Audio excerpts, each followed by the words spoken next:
pretty neat, pretty exciting. I'm Sister Donna Innes, and it's my pleasure to invite Dr. Ed Ogle, who is Executive Vice President for Academic and Student Affairs, to give us an official welcome to Marian University. Dr. Ogle. Thank you, Sister Donna. Very nice to see you all this evening. Thank you to our panelists for joining us and traveling some distance to be here. I see students, colleagues, and friends of the university here. Thank you all for joining us. I had the pleasure of joining the committee that has done the preparation and planning for this event and this series that will follow this year in some of their many, many meetings spent in preparation for this year's academic symposium. And I do want to say publicly, Sister Donna, thank you for your leadership with the committee. And it's nice to see the fruition of the work. We're finally here, and this is very exciting for us. Thank you very much. As we know, we like to choose topics for our academic symposium that are issues of relevance and consequence. And even more exciting for us is to choose topics that are controversial. And this way we challenge our thinking, challenge our ideas, move us off of our comfortable spots, if you will. Examples of topics from past symposia include areas of homeland security, health care, Catholic identity, and issues of social justice. This event this evening is the first in our series of events this year, leading to our large-scale event in March, dealing with our topic related to the necessity and value of a university education. The weight of this subject matter requires more than superficial, shallow, soundbite levels of analysis we sometimes see in the media. Therefore, it's important we take time to pause and give these issues broader discussion, deeper thinking. And so here we are this evening to take on these weighty matters. So thank you again for joining us. And Sister Donna, I invite you to lead us into this evening's event. Thank you, Dr. Ogle. As Dr. Ogle mentioned, the committee we've had, and it's been my privilege to be chair of this marvelous group, and I'd like to introduce them, and for the sake of time, I'm going to ask them to stand, but please don't applaud for them till we get everybody's name here. So, Dr. Cheryl Iowa, Mike Heimerl, Cheryl Kalwaitis, please stand so people know who you are. Cheryl, don't be shy. Not everybody, okay. Dr. Michael Ketterhagen, Dr. Ida McCloskey, Dr. Ed Ogle, and Dr. John Weir, and Professor Pat O'Connor. And I'm sorry. And Mary Schweiner is another member, but she has class tonight, so she's not here. So my gratitude to them for all they've done for this and for the upcoming events. And before we begin, we have 4 quick announcements. One is the session is being recorded, so it'll be on the website, which is marianuniversity.edu, and then Academic Symposium. So you can check it there and check other events for there too. The second one is we have a sign-up sheet that's being circulated, and we ask you to sign up so we can keep you informed about other Academic Symposium events, and Char's passing out the clipboard for that. Third one is please complete your evaluation form before you leave, because that really helps us to be able to plan for the future. So Mark, or we had some students that were coming that were going to help with that too. And I know there's some classes here that have to leave a little early. So for panelists here, when Dr. Kedding's class walks out, it's nothing against you. It's the doctoral class that needs to go. So. And then also this evening, as part of our extended program we're having for the year, so this is the first event, our first pre-symposium event. The next one is going to be February 7th, and that's titled Enhancing the Professions Through the University. And then the actual symposium is March 26th, where the speaker is going to be Dr. John Churchill, and who's the CEO of Phi Beta Kappa Society. And then the keynote speaker the evening of March 27th is Dr. Charles Murray, who's author, columnist. And so those are the 2 keynote speakers. And then during the day on March 27th, we'll have a series of events happening too. So we invite you to plan for those days in the future. So now on to why we're really here tonight. Each academic symposium addresses a controversial topic, as Dr. Ogle said. So we bring keynote speakers and panelists with expertise on with conflicting points of view, and for enlightening discussion, debate, reflection, learning, and understanding. And we bring these people to Marian for that. To the Marian community, the Fond du Lac community, and to the broader Wisconsin community. This year we're celebrating Marian's 75th year, so we had selected the theme for our academic symposium this year, Is the University Really Necessary? Now we're not just talking about Marian University. The means the university, the concept. And does it need to change? So tonight's topic is setting the stage for the professions through liberal arts. So we have 9 questions that we pose to our panelists and ask them to consider these questions as the framework for their presentation. First one is, what is liberal arts? Why is liberal arts important to a person, to society? 3, what does university mean? What is the significance and purpose of a university education? 5, should students be educated specifically for a job or receive a broad liberal arts education? Are they mutually exclusive? 6, is a university education for everyone? 7, what is the market value of a university education? How does a university education affect the sense of self, self-worth, dignity, and values of the student? 8, how does a university education define the path of life after graduation?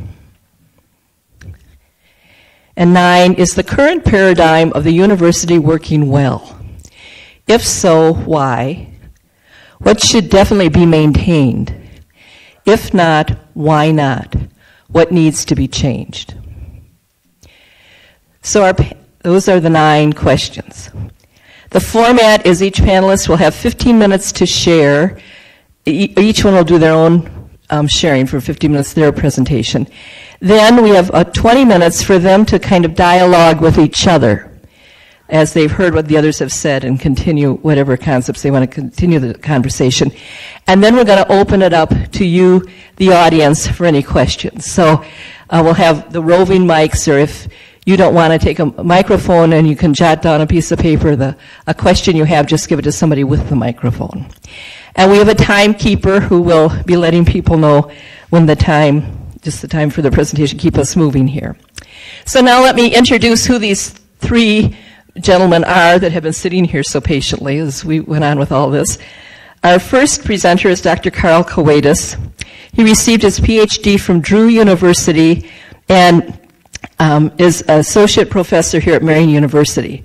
He's in his 19th year and is a philosophy teacher here. He continues to lead dialogue on teaching faculty discussions. He's chair of the Department of Cultural, Media, and Gender Studies, and is a member of Marian University's Committee on the Value of the Liberal Arts. Being on the faculty with Dr. Kalwaitis, I can tell you I truly look forward to his insightful sharing at faculty senate meetings. You can trust him to always have some good insight and view on whatever topic it is.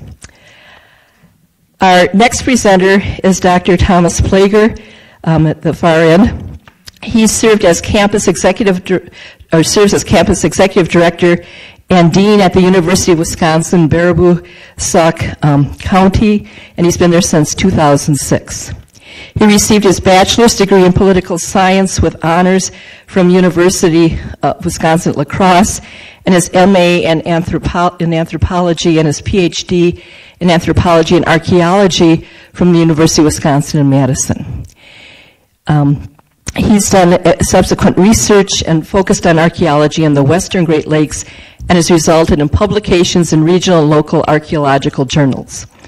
In his in addition to where he is presently, he's held positions at the University of Wisconsin in Madison, University of Wisconsin in Marinette, in Fox Valley, and he's been at Lawrence University and University of Wisconsin-Baraboo and Sauk County. He's a regular guest on Wisconsin Public Radio concerning topics of archaeology and on topics concerning public education in Wisconsin. In fact, I first heard him this summer on WPR as I was coming back from our West Allis site, and it was a most enjoyable ride back as I heard him doing these discussions, and I thought our Academic Symposium committee is discussing these same topics. So here he is as a result of that radio show, so and some other readings that we've seen of his. And our third speaker is Dr. Richard Barrows. He received his BA from Ohio State University in International Studies and an MS and PhD in Agricultural Economics from the University of Wisconsin. His career ranges from Sierra Leone, where he was an agriculture extension agent and Peace Corps volunteer, to being a member of the University of Wisconsin's Department of Agriculture and Applied Economics and serving as interim and then Associate Vice Chancellor for Academic Affairs for the University of Wisconsin-Madison, where he was responsible for all academic programs of the university and for undergraduate education improvement and academic student services. Wow, that's a lot to do here. He's now Professor and Associate Vice Chancellor Emeritus and from Madison, and he's a faculty member for the Education Doctoral Program at Edgewood College and a partner in Education Development, LLC, a company with programs in educational assessment and teacher training in Mexico. I met Dr. Barrows when he served as the evaluator for North Central for the crediting for Marian University when he came and looked at our outreach programs in March. So he's managed, despite the weather, to visit Marian's outreach programs, and I suspect he's been to more of them than most of the people in this room, in West Allis, Appleton, Watertown, Wausau, and then Green Bay during the worst storm in 125 years they'd had in Green Bay. So we were looking at our site there with 19.5 inches of snow last March. So he learned a lot about Marian at that point, and we got a very favorable report too, I will say. So meeting him at that point, I realized too the expertise that he had. So it was nice to be able to find him back in a whole different framework here from his own professional life to be part of this discussion. So now we will turn it over to Dr. Kalwaitis. So you have. All right. So do I need to hold this, or can I leave it there? I think you need to talk into it. I do. Oh my goodness. Okay. I looked over the questions for that Sister Donna just told you about, and we're reporting, so you really have. Okay. How's that? Okay. Yeah. And I was looking over the questions and feeling a little overwhelmed. Nothing unusual for me, but I didn't quite know where to begin. So I thought I would consider, to begin with, my starting point would be to consider why these questions were raised in the first place. Now, as a philosopher, raising questions of this nature are sort of a matter of course. Self-criticism is sort of an integral part of philosophy. However, I have a feeling that these questions, that frame this symposium, that's not the main reason that they've come up. And now part of it may be that, the self-criticism may be part of it, but I think the main reason probably is that there's a growing number of people who are concerned about investing their time and their money into something that seems to maybe not have a whole lot of value. Now, I think the source of that concern is understandable. Given the cultural context in which we live. We live in this. Oh, excellent. Yeah. Does this come off of my time? Okay. You got to give me an extra 30 seconds there. Okay. Oh, thank you. Okay. Anyway, the source of this concern is to me, it's understandable, given the cultural context in which we live nowadays. And you know, the concern of students to me is particularly understandable. They've grown up in a media-saturated world plagued by you know, all manner of problems, from information glut to misinformation, superficial analysis, oversimplification. You know, the list goes on. And also, it seems to be a world that has a very strong aversion to ambiguity and complexity.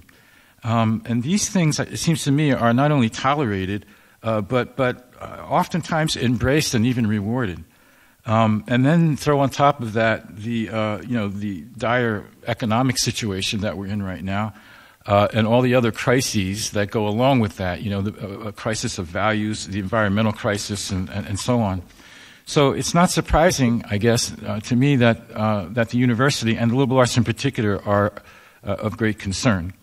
But I think that one of the reasons why, and this is kind of one of my major points that I'd like to highlight, one of the foremost reasons why we are in such a situation right now is because we've ignored, and I think gradually devalued and marginalized precisely that which the liberal arts cultivate. So one could ask, upon hearing that, how could the study of the sciences, the humanities, the arts, and the social sciences possibly help us solve the pressing problems that kind of overwhelm us right now? And I think this is a reasonable question, but it also is, to me, is indicative of some common misconceptions about just what the liberal arts are collectively.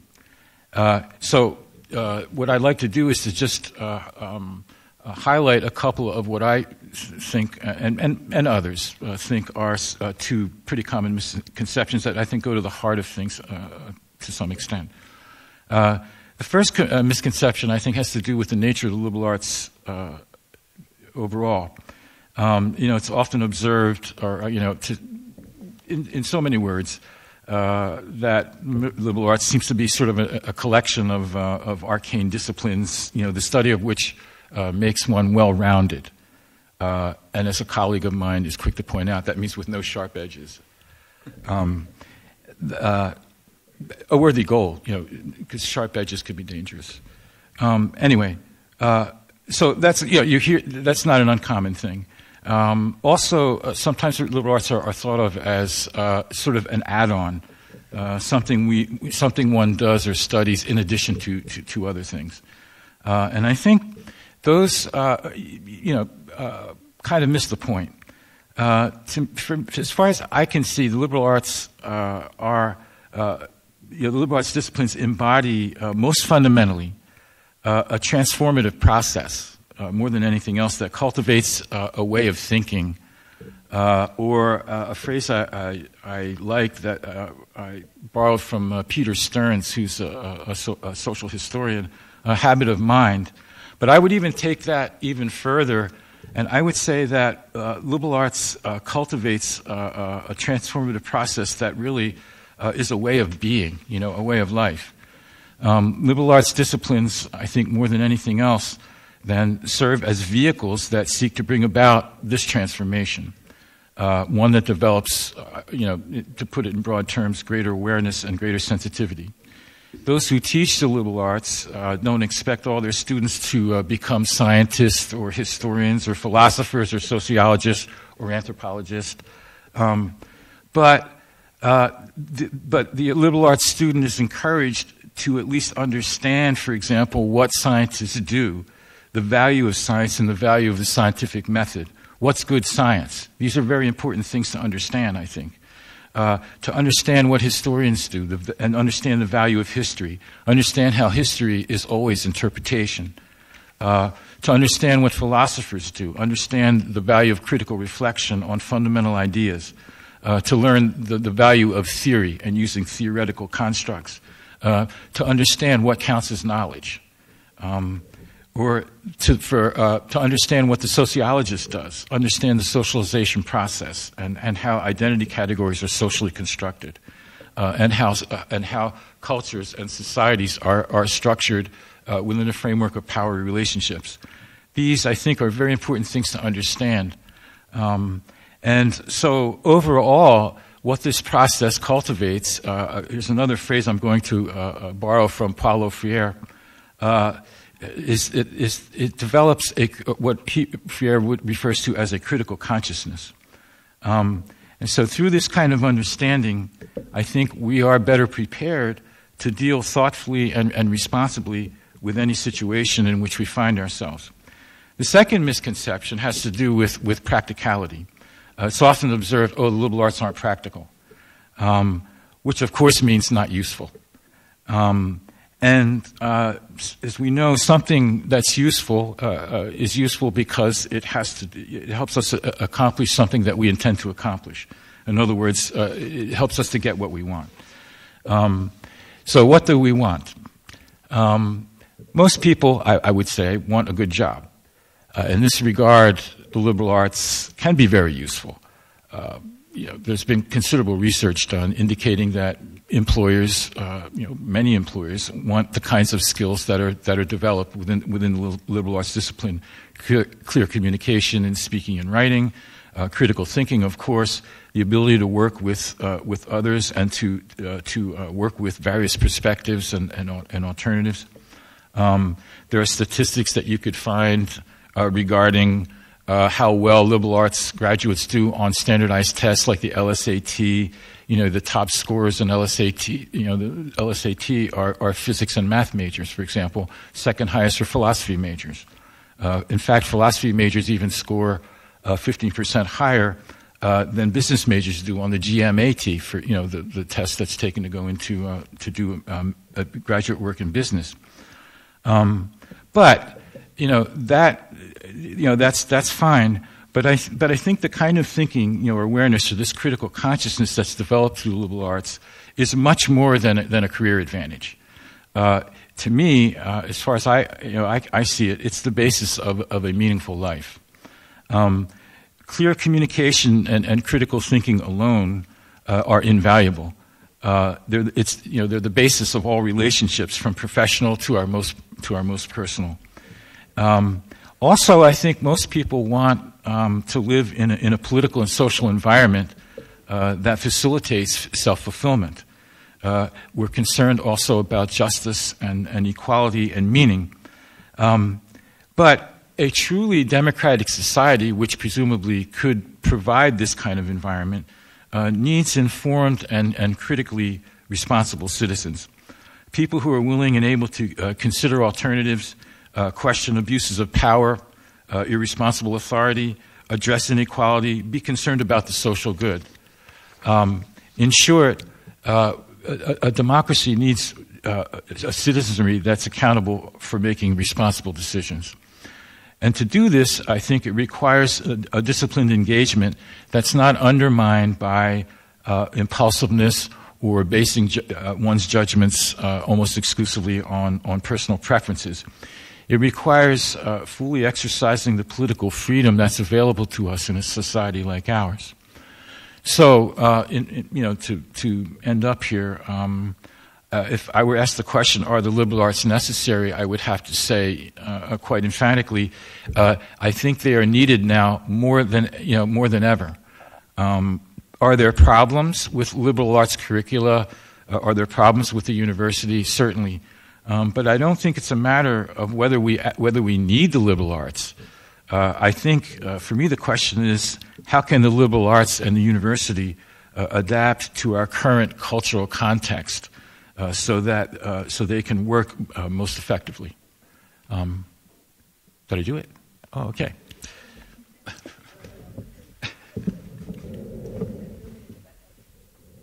Great. Well, thank you. I appreciate the diversity of the panel. Listening to a philosopher gave me a lot to think about in terms of your perspective on liberal education and liberal arts.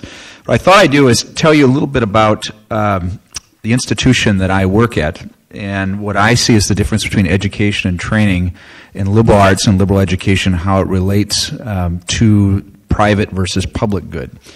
And I am at the University of Wisconsin-Baraboo, Sauk County. We are strictly a liberal arts college, a 2-year liberal arts college in the University of Wisconsin system. There are very few states that have 2-year public liberal arts colleges.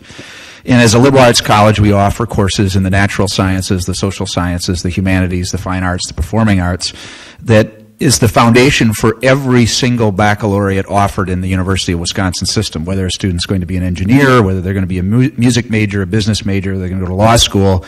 There is a basic liberal education requirement at all 26 campuses in the system that our campus specializes in. We have no specific school or a specific program other than a liberal education.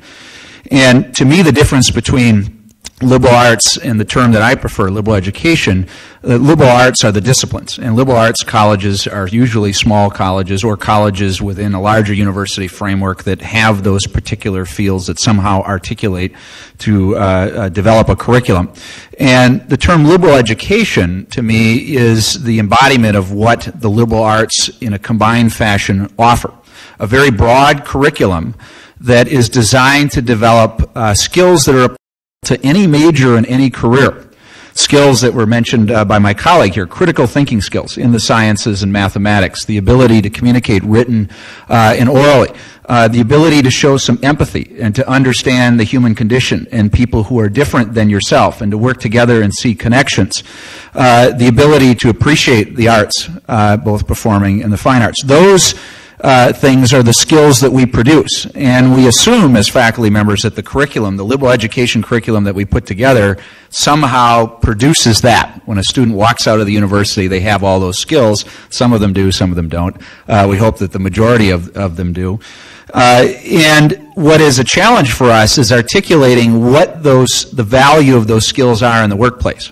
When I talk with employers in my community, they will list all of the skills that I just mentioned as the top qualities that they want from an employee and from a graduate. All the things that I just mentioned, but they will never or very rarely say, I want a liberally educated student. Often that gets confused with the political meaning of what liberal is, and I have to step back and explain, well, we're not producing exclusively Democrats. This is a much broader definition and has a different definition in the context of higher education.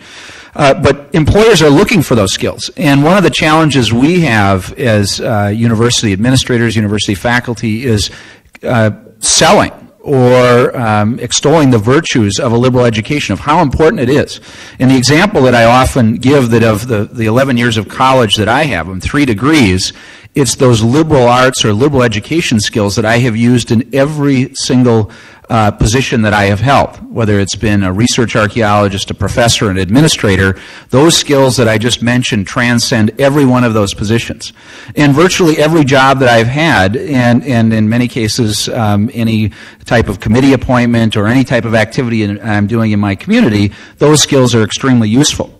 And I think it's important today more than ever to contrast a liberal education and the concept of education and what a liberal education is to that of training. And those terms, education and training, are used interchangeably all the time today in the media and by certain institutions that some higher ed institutions that market those things as being the same. I see them as quite different. Becoming educated, a liberal education, is about the ability to process information, to develop those liberal education skills in a way that is perhaps more important than ever. Training, on the other hand, in my view, is focusing on a specific task or a specific area that, in many cases, in a university system is built on top of the first 60 credits or first 2 years of a liberal education. And they can work well together, but they're different.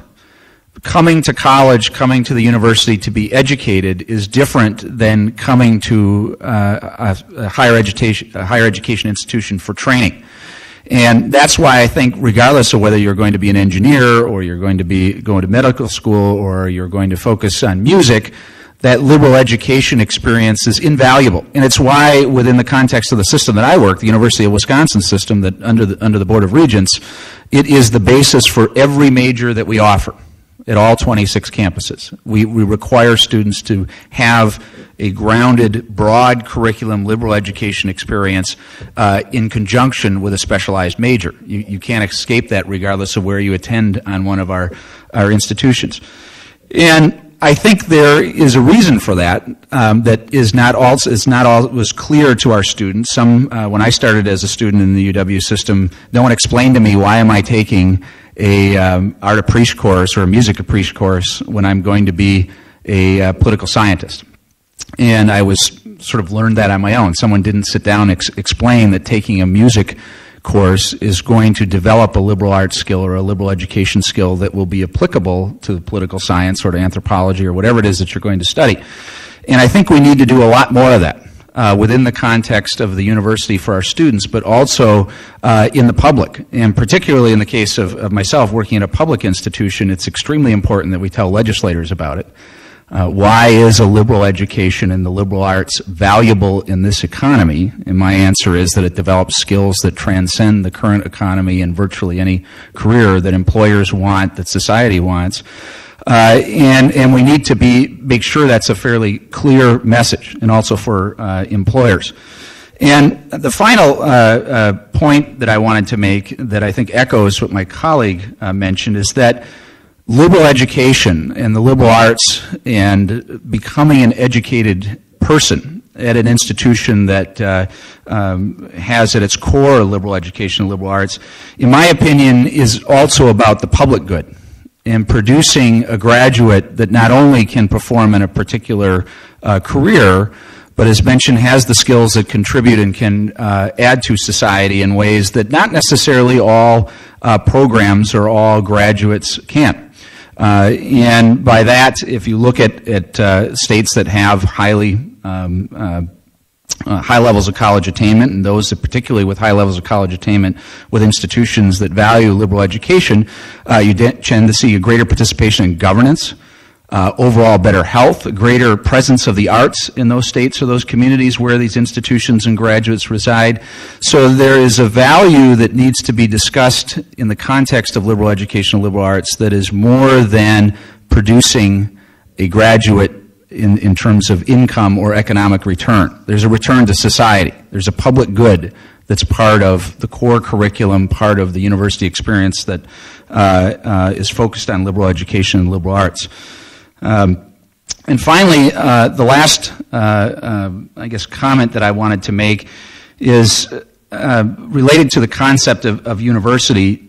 To me, the concept of university refers to a collection of colleges, but at its core, the university has its largest college, in most instances, a liberal arts college or liberal education experience that has a curriculum that cross-cuts all the other colleges that are part of that university experience.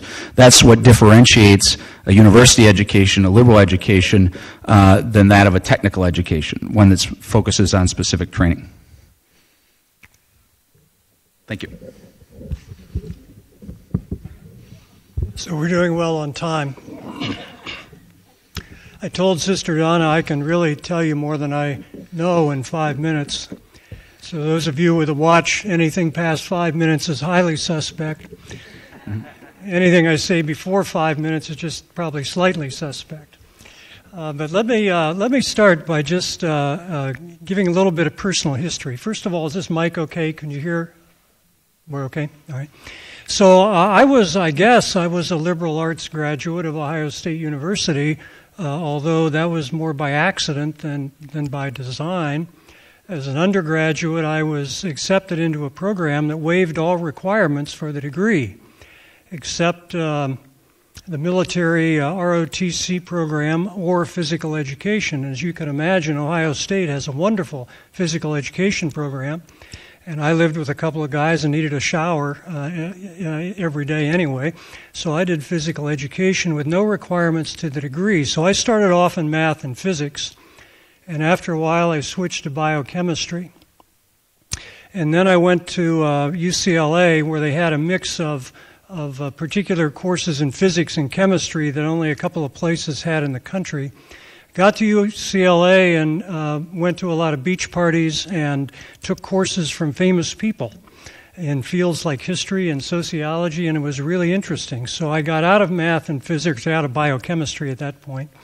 I ended up with a degree in international studies, but I really had a mathematics major because I liked math and I kept doing math, and there weren't any requirements for the degree anyway. And mostly outside of math, I did anthropology because that was interesting. And so I had a good liberal arts education, but it was no design of mine. It was just complete confusion wandering through the university. But I value that very highly. So that's been a part of my background. I ended up in agriculture, and I have a little bit different view, as you might expect, I guess, of liberal arts and liberal education and where it all fits. Sister Donna asked two questions in the beginning. Do we need the university? And the answer is yes. And does the university need to change? And the answer is probably. So I could quit with that, I guess. But to say a few more words about liberal education, I kind of back up. I want to look at it from the social point of view, not the individual point of view, not from the point of view of salaries, although we can talk about that, excuse me, but from the point of view of the society. Why would you want to have a university anyway? Why would any society support a university? And I think the answer has something to do, at least in my kind of simple way of thinking about it, has something to do about producing the next generation of leaders. It's the next generation of leaders in the conventional sense and maybe in the political sense, in communities, in the state, in the nation. It's leaders in the professions. It's leaders in the intellectual disciplines, the people who are going to make the discoveries that are going to end up improving the lives of all of us. It's producing that next generation of leaders that, to me, just a few simple words, that's why we would want to have a university, why we would create one if we didn't have one today. So if you start from there, then you ask the question, well, is the liberal arts needed? The answer is absolutely yes, from that societal point of view. Because you want the leaders of the future, no matter what area they're in, no matter where they're leading, you want them to have a sense of history. You want them to be able to communicate with one another and with the rest of the society.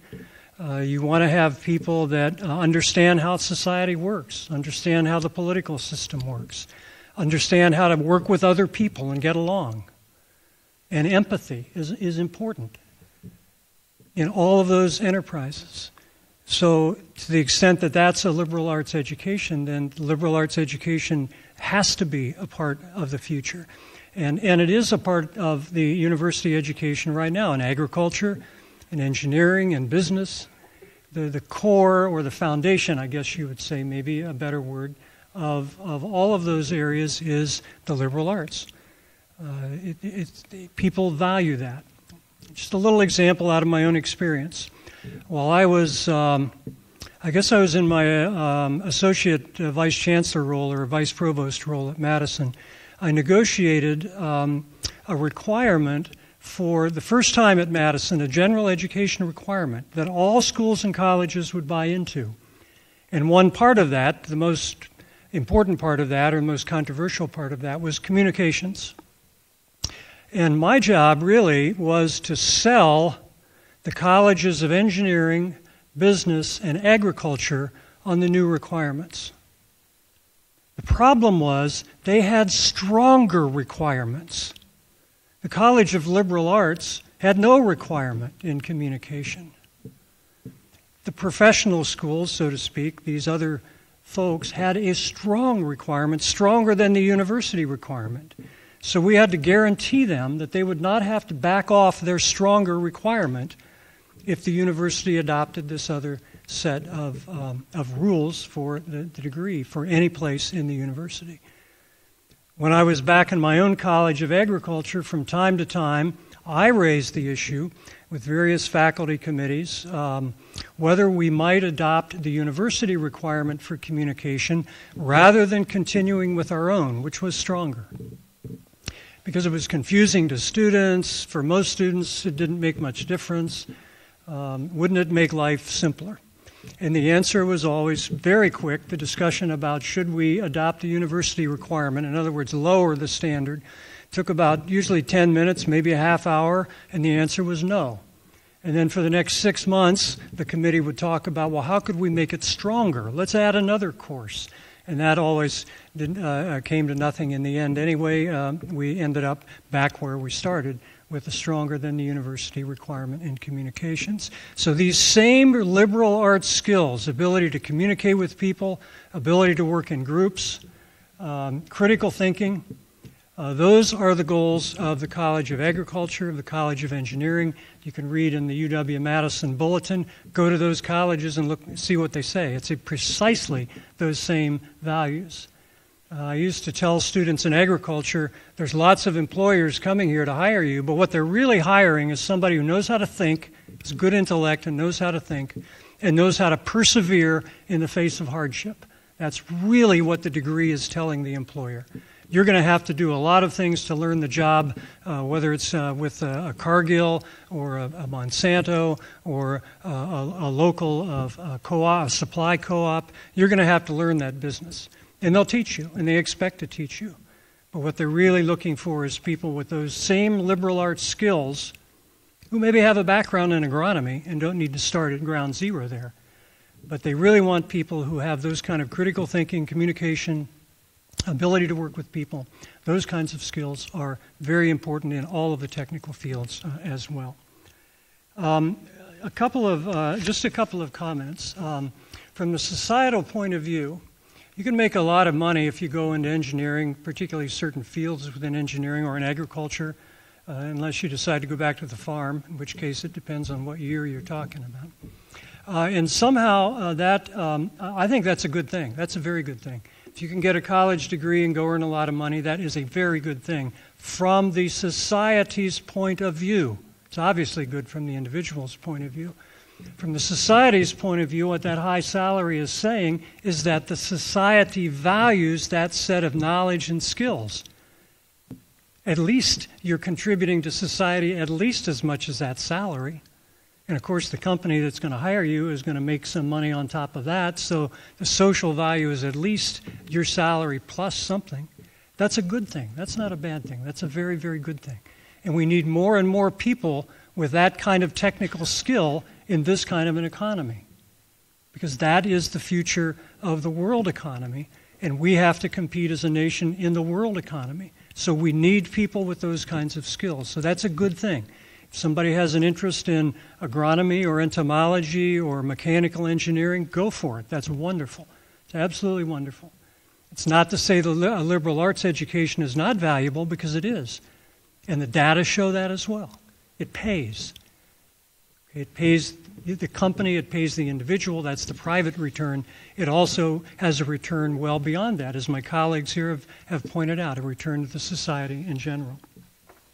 But it's worth it. It's worth it to the individual, it's worth it to the society. So earning a lot of money is a good thing, if the field is legal. Just a couple of quick comments about the future of the university. Pressure, maybe what's the future of the liberal arts? Sister Donna the committee asked about a paradigm shift. Is there a paradigm shift out there that's worth thinking about or beginning to think about? And I don't pretend to really know much about any of this. This is well past the 5-minute mark, I suspect. But let me just share a couple of ideas. It seems to me there's going to be more pressure on the liberal arts in the future, not less, because the economy is growing in ways that value those technical skills more and more. And when I say the economy, it's really the world economy that's valuing those specialized skills, if you will, more and more. So there's likely, in my thinking, 20 years from now, there's probably going to be more pressure on the liberal arts than there is today. So that suggests to me that maybe it might be worth spending some time thinking about what do we mean by these critical thinking skills? What do we mean by communication skills? How do we know when somebody has it or not? Not because there's a national standardized test, but from the professional point of view of the faculty, of the people teaching in these areas. How do we know that students are really learning what we think is important in the curriculum to learn? And is there another way to deliver that same knowledge? So, for example, maybe a winterim or a winter break program in a service learning opportunity in Appalachia might be the best kind of sociology course around on poverty and income inequality. I'm making this up. I'm not a sociologist. Could be a good economics course on that same kind of topic. Maybe there's a different way of delivering some of that liberal arts education, because the technical fields, engineering, agriculture, and so on, the explosion of knowledge is going to continue to put pressure on. We need more courses in these areas for our students coming out. As an entomologist, you need to know more today than you needed to know 30 years ago. And 20 years from now, there's going to be even more knowledge necessary to try to cram into the same number of semester credits, et cetera, et cetera. Okay, so maybe there's a way of thinking about how to deliver some of that liberal arts education. A paradigm shift that's interesting, right? The university and the Catholic Church, I guess, or the church in general, are two institutions in Western society that they have the longest time span, the greatest longevity. We still have lectures, all right? That was, the origin of the lecture was before the printing press, when there was only one book and the person had to read from it, and we're still using lectures. We have this curious system where we fix the amount of time for learning. It's a 15-week semester or whatever it is. The amount of learning is a variable. And you measure that by A, B, C, D, and F, right? So why do we do that? Well, what if we had a system where learning was a constant and the time was a variable? That might be more suited to people who have to work a lot of hours, and there's more students having to work more hours. Maybe we need to think of different kinds of ways of delivering education. Some of the online education is going in that direction. Time becomes a bit more of a variable, a bit more flexible. I want to say just a couple of closing comments about some trends that I think are major in society, affect the university. They affect the liberal arts even more than some of the other fields, but they affect all of this together. And that's really the cost. It's a question of the economics of higher education. We had a bit of a conversation before the program began today about increasing costs of college education. Those of you that are interested, there's a long story to this that has to do with relative productivity gains in different sectors of the economy. Agriculture is a perfect example. I won't go into that because it's well past bedtime for some people here and you'd all go to sleep. But basically, university education is likely to become more expensive relative to other things in society, regardless of state support for public institutions. But that's been declining too. And the substitute for that is tuition increase in the public sector. Or the endowments aren't earning so much, and the substitute for that is tuition increase in the private sector. And at the same time, if you look at average male wages in this country since about 1970, they're actually down. I believe the number is about 12% median wage. Okay, household income has continued to grow because of increased female participation in the labor force. But there's a logical end to that as well. So family income is being squeezed long term, especially so in this recession, but long term since the 1970s. Second trend is we are less educated. The current generation, the younger generation in America, for the first time in American history, is less educated than the older generation. And the generational breakdowns there are roughly 25 to 40 and 40 to 55. It's those two age groups, roughly. I can get the data for anybody that's interested. But for the first time, the younger generation is less educated. That's ominous. We are also slipping internationally. We used to be number one in the world in access to higher education. Now, depending on the measure, we're number 8 or we're number 13, depending on what you want to look at. And we're slipping fast. Okay, but the cost is a driver for a lot of that. People have to work, students today have to work many more hours to meet the cost of an average cost education in this country than they did 40 or 50 years ago. Meanwhile, the state government is retreating from support in public institutions. The federal government is retreating from private support to individuals. The grants have already shifted to loans. The ratio used to be 2/3 grant, 1/3 loan. Now it's the reverse and headed more in the loan direction. So there's an increasing economic pressure. It's going to drive people in the future, I believe, toward more of an emphasis on education that can pay off, and that's likely to put more pressure on the liberal arts. I'll quit talking. There are some models out there, though, College of the Ozarks, Berea College, Appalachia. There are some models out there of integrating more work experience with the university education that might be more of a model for the future. Like I said, I probably told you more than I really know a long time ago, so I'll stop and we can have some interaction as a panel. I think your comments are very interesting about thinking about the future and what are high demand areas in the future. And that, if you look at the history of higher ed, that is a huge challenge as a university administrator to predict where will we be in 20 years and what is the demand in certain fields. And I'm asked that all the time of parents coming into our campus of what major would you predict is where my son or daughter should be in 5-10 years. And that's a challenge. And I would agree that there is an increased pressure on high technology, what's perceived as new emerging technology disciplines, because they are things that are seen as contributing the most in terms of economic return to our society. But I would also argue that a liberal arts major, and by liberal arts major we're talking someone that has a major in a particular field housed in the liberal arts, or someone who has a liberal education background, regardless of whether they then have a technical major, that person is more adaptable than someone that does not have that broad curriculum.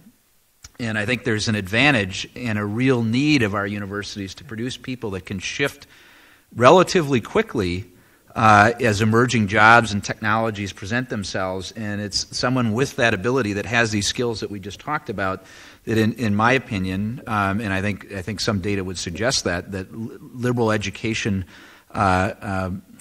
educated people have the ability to shift and recognize connections and move from one career or one job to another much easier than someone that's pigeonholed or pinned into a particular field. So I think that's something we need to keep in mind, and it's a challenge to figure out what exactly is the right balance.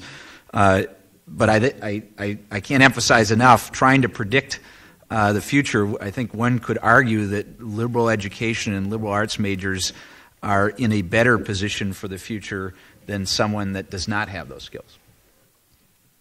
Let me respond to that, because I thought about that too, and I'd be actually interested in the data. If there's some data on that, that would be very interesting.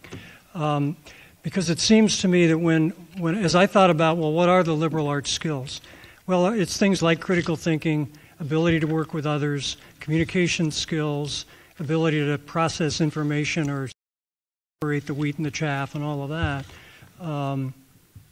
Those are important skills, but those are important skills in agriculture. And those are important skills in engineering.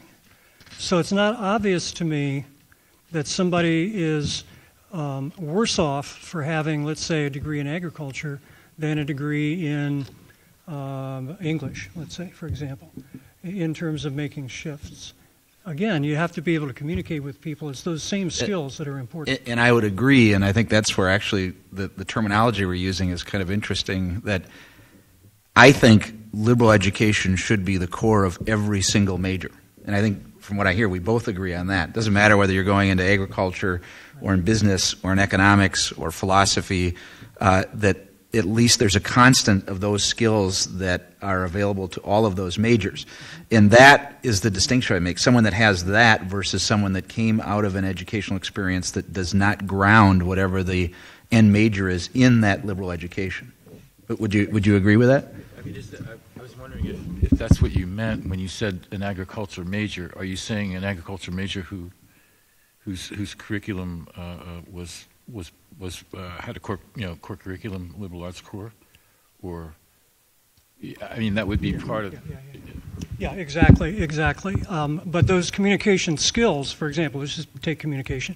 It's not necessarily learned only in classes in English or communication arts. You can learn communication skills in agronomy or in dairy science, and maybe even more targeted kinds of communication skills for that particular major. How do you communicate with an audience in animal sciences, for example? Really, really important kind of communication skill. But in the same would apply in engineering. Technical communication is important. It's important for engineers among themselves, but it's also important for them to be able to communicate with people who are not engineers, or for people in agriculture to be able to communicate with those who are not. So we don't have any disagreement whatsoever about the need for those skills, and no disagreement about the need for an understanding of some of the basic principles in fields like sociology, history, philosophy, thinking about what's important, how do you know. Those are important questions. No question about that. What I see is, interesting from my perspective, as somebody who was responsible for all of the education in the College of Agriculture for a period of years, the relentless pressure on that core of liberal arts courses from the increased knowledge in the field. You can't send somebody out in entomology without an understanding of X, Y, and Z.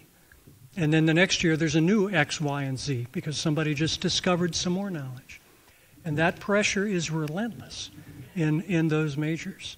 And it will continue and probably will accelerate, it would be my guess, into the future. Which then leads me to believe, well, either we have to have a 5-year, 4-year degree, or a 6-year, 5-year degree, or we need to figure out some other way of ingraining or integrating some of these liberal education skills or concepts into other fields. I would agree with that. The entomology is an interesting example. I think there is, in many fields, with growing knowledge, that's a problem of how much then are you responsible for the graduate to have coming out in an entry level versus the other skills that we've talked about. And I would agree that most fields are expanding at tremendous rates in terms of information, but I think what's perhaps more important is producing a graduate who can go out in the field and easily access additional information and continue to learn and have those skills to pursue their profession in a level maybe that someone that doesn't have those skills. And engineering is an interesting example. As a field archaeologist, I interacted with a lot of engineers on archaeological projects, particularly civil engineers, and civil engineers that I came in contact with that had a broad liberal education, who had an appreciation of the arts, had an appreciation of history, geology, could see and understand the picture of how archaeology related to their civil engineering project than someone that came from, and I'm not going to give any specific examples, but an engineering skill that had minimal exposure to the arts, to history, and I think that engineer with that liberal education experience and those skills is a better engineer even than in general than the one that maybe was exposed to more technical information at engineering at an undergraduate level. It's that added value of what liberal education brings. And I hear the same thing in the health fields with the differences, between nurses, the 2-year nursing programs that don't have a liberal education component to them versus 4-year nurses that are built upon liberal education, that they generally, what I hear from healthcare providers is that 4-year nursing graduates with a liberal arts foundation bring a set of skills to that job that are lacking in a purely technical prepared professional. I'm curious about what would make a better engineer in that, in terms of what you was just saying. What would make the difference there between? I think from and this is personal anecdotal experience, but I think it's the engineer that can see the aesthetic value in a project, can understand the historical impact, can understand the sociology of whatever road is being built and how it impacts the community, can understand the historic preservation, the natural preservation in terms of the impact on the ecosystem that this whatever project's going to have. That the ability to connect all of those concerns, all of those interests to the project, the person that has those abilities has an edge over the person that sees it purely as a task, and as an engineering project. So, and I'm oversimplifying it, but that's the concept I'm trying to. No, that makes sense to me, because I know I just did a class today in philosophy of art, and one of the things that we talked about was how the difference between art and entertainment, or art and craft, where you have a predictable and a result with a craft, because it's a learnable technique and so on. But what makes something, an art certainly involves craft. It involves, and it can involve some very sophisticated technical skill. But that's not what makes it art. What makes it art is the extent to which it transcends the technical. And I'm just kind of hearing that as well, because the engineer, and you hear engineering, and you immediately think, oh, a very technical vocation, right? A technically oriented vocation. But it's interesting to hear that what makes a good engineer, as you put it, I guess we could define that in many different ways, but is that it sounds like that engineer is maybe this is too dramatic of a word, but transcending sort of just the purely technical. Because I know I've had, for example, in some of my classes, philosophy classes, nursing majors, for example, who would say to me, the ones who really would engage with the process, the philosophical process, that they have a lot they need to learn in terms of technical, technical skill and knowledge and all that. But when you get on the floor in a hospital, for example, every situation is unique, and you have to be ready and able to deal with that unique situation. And of course, it's a human situation as well. It's not a textbook. And so I would think that that's very similar to what you were saying about an engineer, or about any profession that might seem to be more technically oriented. It's a lot more than technique, I guess. But one of my questions is, I had one for both of you. Do you think that there's a way to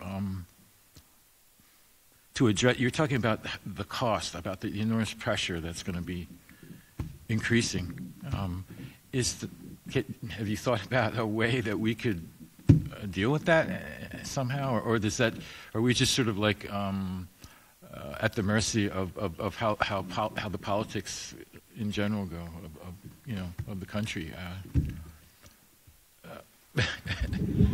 Yes. I need to know this. Well, it seems to me that I wish the world were different, very, very much so.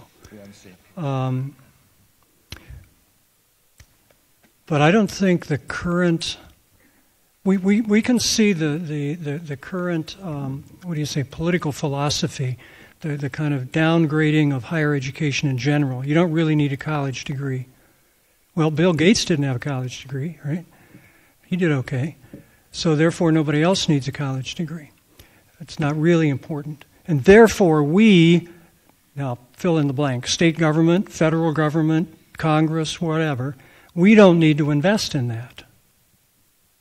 Okay, because it's really not important, because you can do well without it. We don't really need all that much education. Just personally, I don't see that changing. And I guess what I was really saying is that in higher education, and not changing very fast. I think in the long run it will change. And I have great hope in the long run. In the short run, I don't think. In short run, maybe meaning 10, 15 years. I don't think that's likely to change. You look at what got us to where we are today, these are not short-run trends. The trend in family income, the increasing inequality of income in this country. Okay, we're headed in the increasing inequality and access to higher education, combined with the cost, combined with the state disinvestment, combined with the federal disinvestment. Those are long-term trends, and I don't think they'll get reversed quickly. That's just my own personal judgment. They didn't get here overnight, and they won't go away overnight.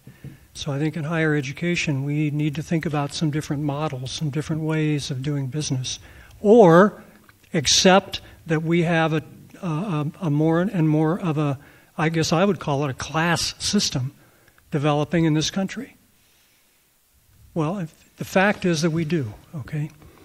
Organization for Economic Cooperation and Development essentially the developed countries of the world, multinational organization based in Paris. They have a working paper out. It's 2 years old now, a year and a half, basically looking at income inequality intergenerational income inequality transmission. Okay, that means if your family when you were growing up is poor, what's the probability that you will be poor? It used to be in the U.S. we had the highest mobility rate of anybody in the world. Now I think we're number 10 or 12 or 8 or some such number. We're in the top 20, but we're kind of at the bottom of the top 10, or maybe we've dropped out of the top 10. So we're not as mobile as a society. We're looking more and more like a class-based society, and that's where I see higher education going, with increased cost, decreased support for students, decreased public support. Again, I wish the world were different, but I don't see it changing very quickly. I think your comments reflect the discussion of is higher education a public or a private good. And the argument that it's a private good is that it's primarily the private individual's responsibility to pay for it because the benefit is primarily on the individual or his or her family. So that concept would place the bulk of the burden to pay for higher education on the individual and the family. And that's where we are moving in that direction from what we have traditionally been, and particularly after World War II. I think, if you were to argue what has been the most transformational policy in higher education in our country's history was the GI Bill, and it providing unbelievable access to higher education in a relatively short period of time that has allowed tremendous social mobility because of that generation that benefited directly from that legislation and access to higher education. And as we move forward, the question that every state is dealing with is how do we strike the balance between public good and private responsibility, and what's the ratio of the state paying for education and the individual? And that's what's shifting, yearly for those of us that are in the public higher ed sector.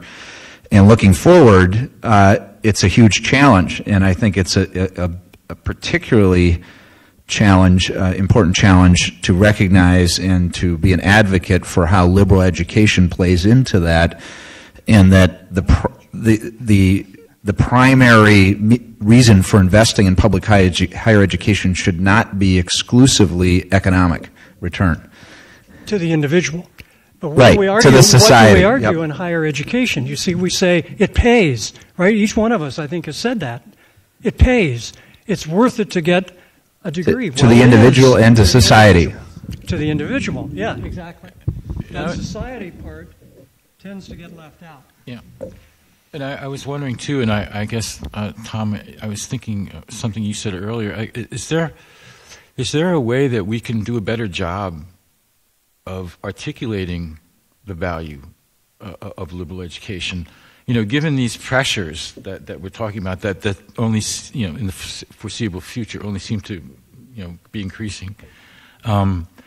That gives the general public sort of, that makes them feel as though, it's not worth the, it's not worth the money, because they don't interpret what you were just talking about in the same way that maybe we do.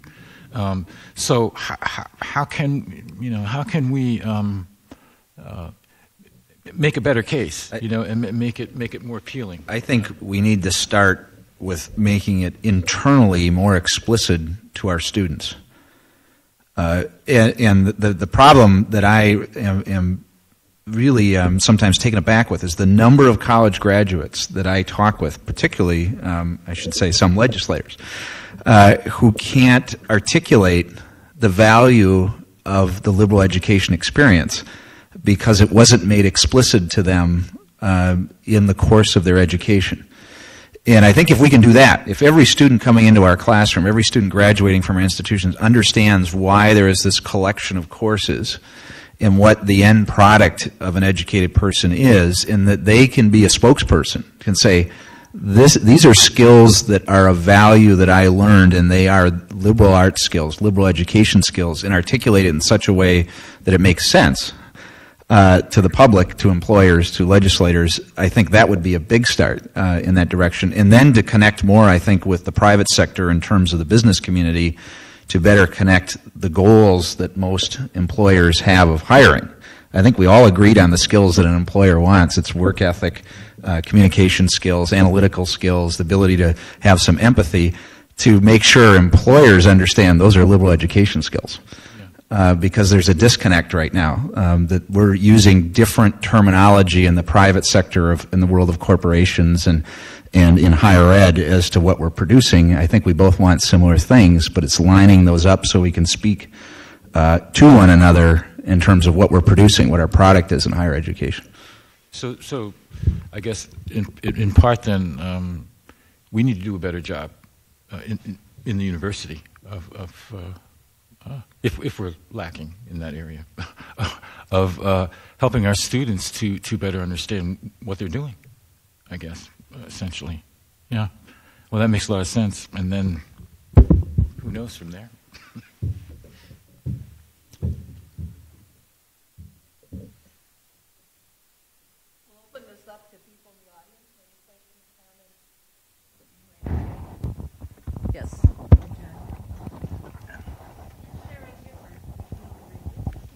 Just a second. Let me get this microphone up to you so everybody can hear. Okay.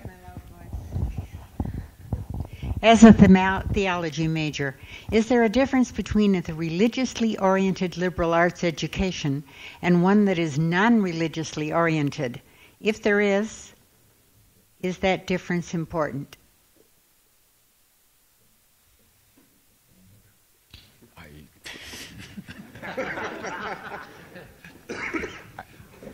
I knew I could do a lot, but I didn't think I could stop you. It would be hard for me to answer that question, but maybe we can compare, because this is obviously a religiously oriented institution. It has a very strong Catholic identity and Catholic presence.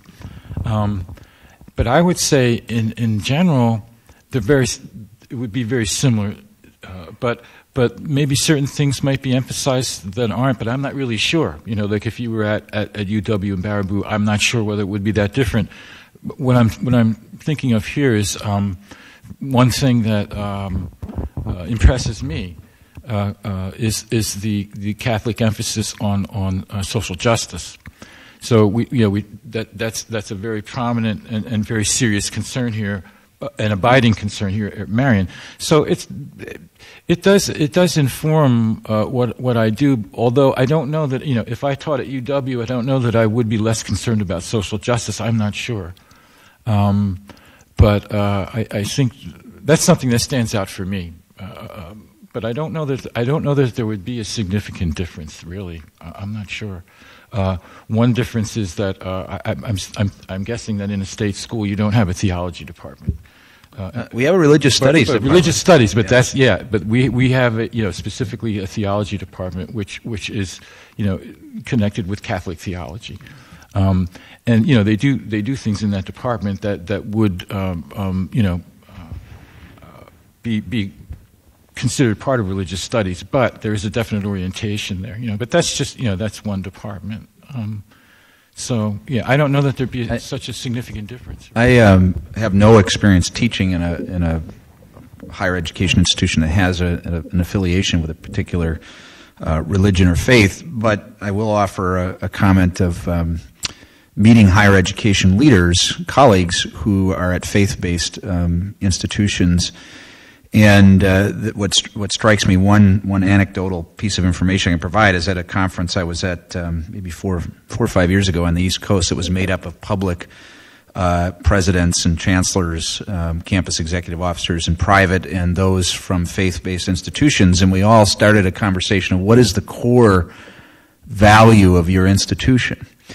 And those of us that were in the public were public access, liberal education, community outreach, and those things I heard similarly with my colleagues that were at faith-based institutions, but then they reflected and added faith to that a core connecting component to their institution's mission was their faith and their spiritual development of the individual that's very different from the public side. So I can't answer the question directly other than hearing those differences from administrators as to how they perceive what is at the core essence of what they do. Yeah, that reminds me, I should also add there, it just occurred to me as you were talking, that it really depends on the institution. I mean, Marian has a very strong Catholic identity on the one hand, but on the other hand, I think Marian is pretty flexible in a lot of ways, and so it wants to allow its faculty to have, considerable freedom in terms of how they choose to do what they do. Now, I'm sure there are institutions that have much different environments, and so it would really depend on the institution. I guess it's probably a very it's unique to whatever environment is cultivated by a particular institution, and probably how academic freedom intersects. Yes, that yes. faith base. Yeah, I mean we're sponsored by the Sisters of St. Agnes, and they're. When I first came here 20 years ago almost, I was a little concerned, and I thought, oh, gee, I don't know what to expect, But my goodness, I've never had any difficulty with anything, that I've wanted to do, and critical thinking and looking at multiple perspectives is strongly encouraged here, by pretty much everyone here. So, and the congregation itself, in terms of its mission and its and the way it envisions the university. But it could be very different at other institutions. It really depends. Interesting question. Yeah. Question over there.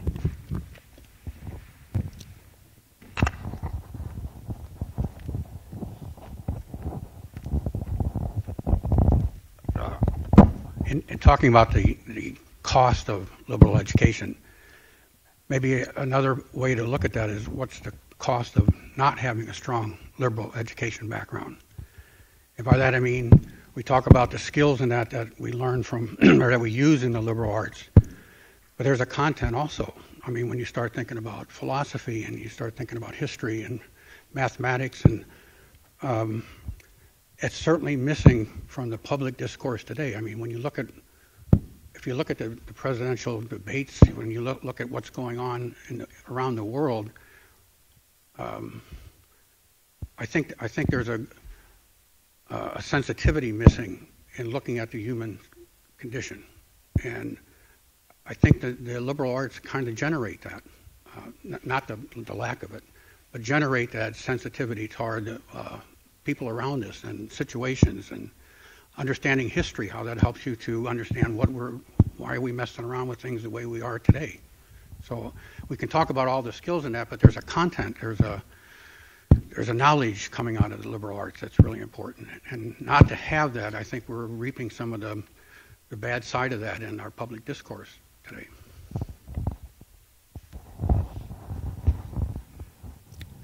Do we have responses from the panel? Go ahead. I would agree.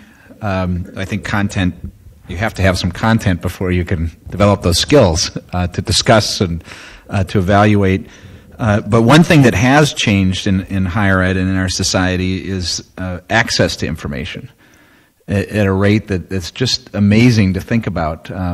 When I think about my own upbringing, my family had a small library, and I remember neighbors coming to borrow books, and I thought, well, it was interesting that why didn't everyone have a small library in their house? And 25 years ago, the access people had to knowledge was much more limited in terms of hard copy and things that you had access to at a library or that you owned. And so the point I'm trying to make, I guess, is that liberal arts skills, I think, are even more important with the amount of information that's available and the ability that someone has to assess that information. But you do have to have some context to assess it in, so the content is important. I'm sorry. Go ahead. I'm sorry. Did you want? Yeah, I don't want to cut in yet. Yeah. The other thing too is, I think, is that I think we live. I mentioned a phrase that I borrowed from Neil Postman, actually, in a book that he wrote called Technopoly, and in it he makes the case for how the United States in particular, but other countries as well, at this point in time, have gotten to the point to where technology technology has such tremendous sway over the way we live and the way we understand ourselves in the world that all other values are sort of subsumed, and sort of, to technology, to efficiency and all the things that go along with that. And part of his argument there, I don't want to go too further with that, but part of his argument there is that Postman says is that we are having a difficult, if not impossible, time solving the great problems of our day, not because we don't have enough information. He said years ago it used to be that the human condition was such that human beings struggled because we didn't have enough information in all kinds of areas. But Postman says that now we actually have too much information. That's what he refers to as information glut. And what he means by that is that we have sort of this enormous amount of contextless, disconnected information. I mean, when you look at and see, for example, how people that go on Jeopardy are so admired as being really intelligent, just for knowing all this sort of contextless bits of data, bits of information, and these people are supposed to be like thinking people, but this is and we probably know differently, but the general public buys this as that, that's what a smart person is. So I think a lot of this has to do too, when you talk about process and content, which is what we're talking about here. What is important about a liberal education, or what is incredibly significant about it as well, is understanding what knowledge is in terms of making connections between. I mean, data. Truth is not inherent in any data. Data is always interpreted, and it's always interpreted through a political, a historical, a cultural framework. Even scientists, the scientific method, is based on the ideal of objectivity. But every scientist knows full well that they're human beings, and the possibility of bias is always there. You're always going to see things askew. So the problem is that you can't make yourself unbiased, like completely. That would be impossible. But to be aware of the fact that you are biased, I think it's and I think that's something we learn in a liberal education. We can't help but look at something in a biased way, but that in turn means that we can we understand that, and then we can be open to seeing, oh, well, how do you look at it? Because I can't help but look at it in a limited way. I know that. So add your perspective, and we have a better perspective. So understanding what knowledge is and how it's, one of my colleagues and I were talking about this just the other day, how it's such an important process within the liberal arts. What does liberal arts do that no other, liberal arts disciplines do that no other areas do? And that is to understand how knowledge is constructed. And I think that's very important. And so those fundamental skills, I think, have a lot to do with that too. I mean, critical thinking, you could look at critical thinking in a few different ways. I mean, like problem solving. Okay, yeah, he's very, a person can be very creative and look and solve problems at a certain level, but there can be depth levels of critical thinking as well. Like a deeper critical reflection that has an understanding of all this. And I think in an ideal situation, a liberal education does that. When you look at the liberal arts as a whole, there is an underlying connection in terms of process between actually all the disciplines, as disparate as they are. From biology to philosophy to anthropology. I think there's a common thread there in that regard. Any other responses there? We'll go to Dr. Kadri. That's what I'm glad you said that, Carl, because I was going to follow up with what Randy was saying. Dr. Excuse me if I am not formal. When you mentioned that there are skills that liberal arts program gives, you mentioned the idea of communication, group work, and critical thinking, and you didn't mention the content areas that Randy was talking about. Dr. Ketting and what Dr. Kalwaitis is just mentioned now. The whole idea that the disciplines themselves are, in my experience, very significant. I can I think it's very possible to have critical thinking skills and communication skills and group skills within an agriculture or an engineering program, a nursing program that doesn't deal at all with any of the other content areas that we're talking about, like philosophy or English, the context of interpretation, the context of theology and hermeneutics and all those other aspects of even history and context and even the idea of the scientific method, although they're imbued with it within those other disciplines. But it's specifically, I think, that I'd like to address the idea that we really need those other, quote, softer disciplines, as they're sometimes called, in order to really round the person, in order to really prepare the person for this society that is in need of those ways of looking at things.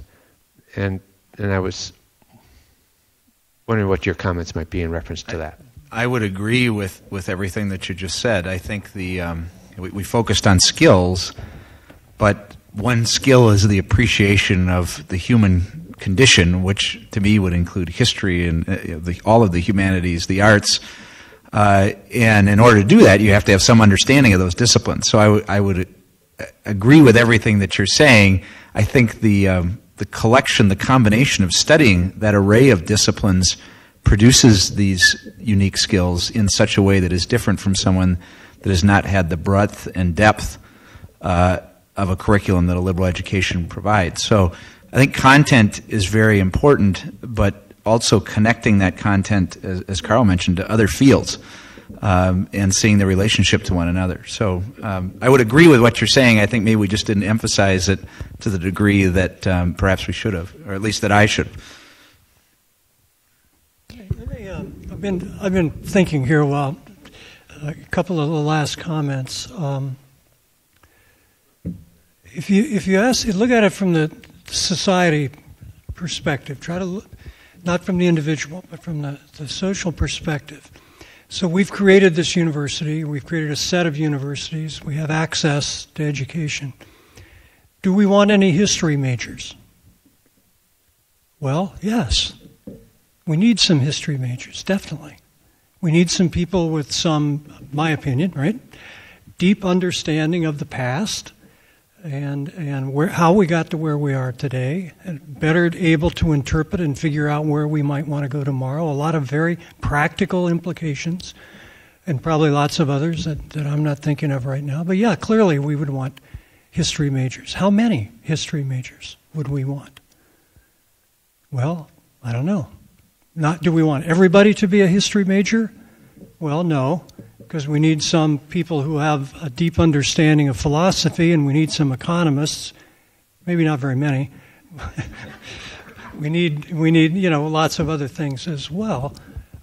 But what about the engineer? What about the entomologist? I'm picking on entomologists. What about the entomologist? Well, the entomologist needs to know some history too. It's important for that person as a citizen. To be able to enter into discourse intelligently about some topics, to have some sense of where we've been, at least as a society in this country, for example. Well, how much history should that entomologist have?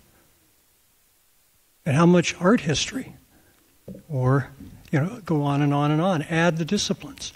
Well, you could think of 3 years' worth of liberal education type courses for the entomology major, and then you'd tack on organic chemistry and physical chemistry and some physics and a bunch of other things, and then you get to entomology. So we'd be at a 6-year degree, more or less.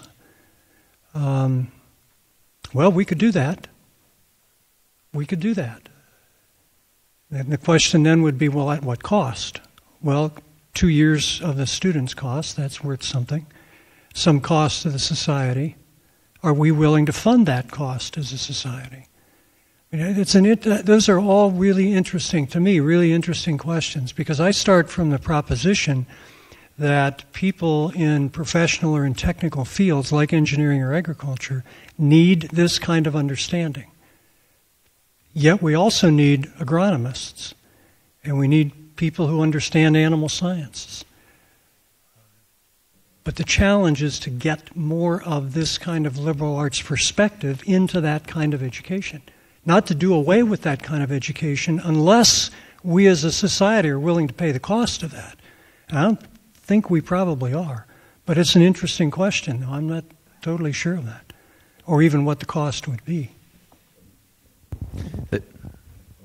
There's another, I think you raised some interesting questions of that are very intriguing to think about. How much history does the entomologist need? And then how many history majors do we need? I think it's important to also realize that we don't need every person with a particular major, or I should say we should not expect every person with a particular major to be employed in that major.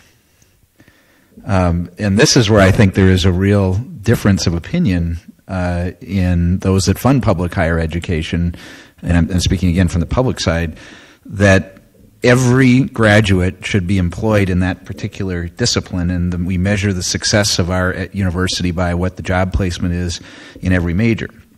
And history is an interesting example because it is difficult to go out and find a job specifically as a historian with a baccalaureate degree only. It's not impossible. There are baccalaureate history positions, but they're not as common as a more advanced degree.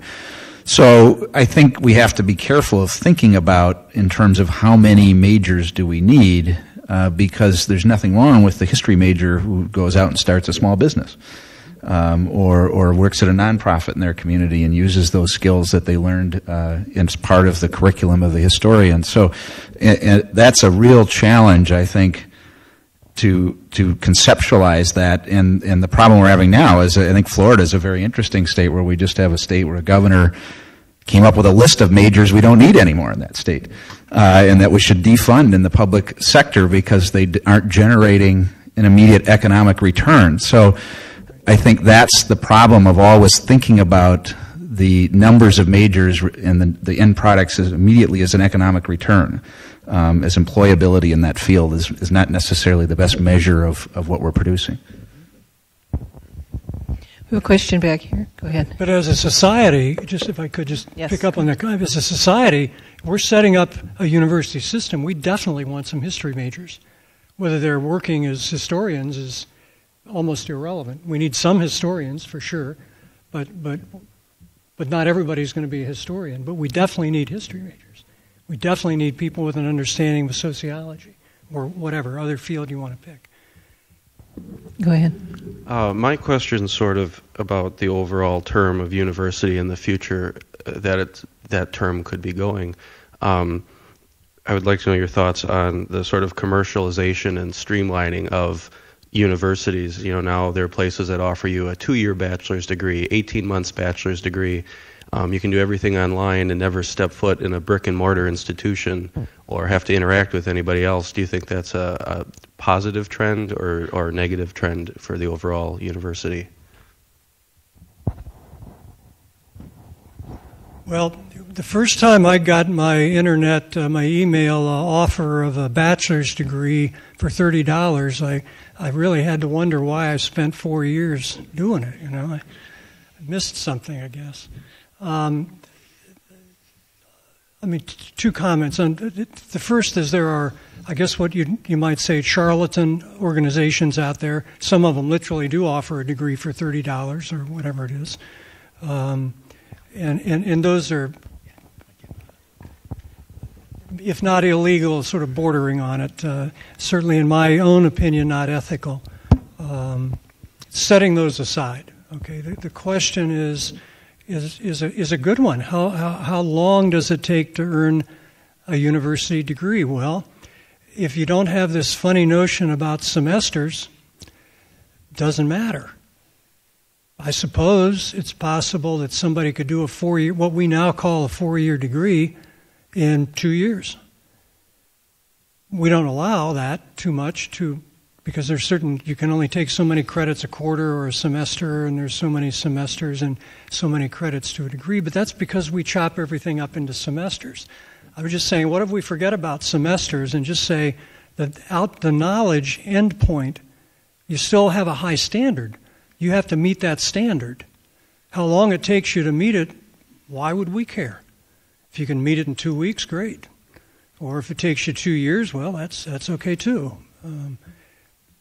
But make time the variable and the standard a good standard, a high standard, not a charlatan standard, but a high standard. You asked a question at the end about online education. I kind of have mixed views about that. In a way, it's like programs at alternative sites that this university has, and most universities have. I think that's a good thing, because it's access to education for people who otherwise would have none. So if the choice is access near your home, where your family is, where your job is, versus none, I think it's a good thing to have education at alternative sites. And